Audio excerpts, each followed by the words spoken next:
ही अशी एकादशी आहे ज्याचा उपवास करण्याचं सौभाग्य आपल्याला सगळ्यांना प्राप्त होणार आहे। ज्या दिवशी एकादशी स्वतः प्रकट झाली होती म्हणून देवाने नाव ठेवलं उत्पत्ती एकादशी। ही एकादशीचा उपवास हा 15 नोव्हेंबरला आहे। असं म्हटलं जातं जे फळ देवाच्या दर्शनाने मिळतं ते मकर संक्रांतीच्या 4 लाख पटीने जास्त मिळतं।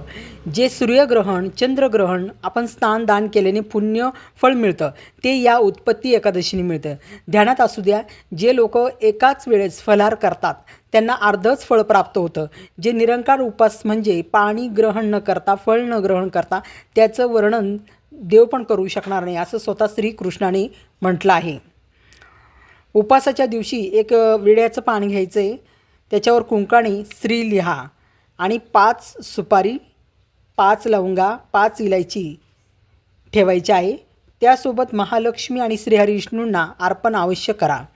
तुमची जी पण समस्या आहे ती श्रीहरिविष्णूंना आणि महालक्ष्मीला कळकळीने सांगा, समस्याचं निवारण नक्की करतील।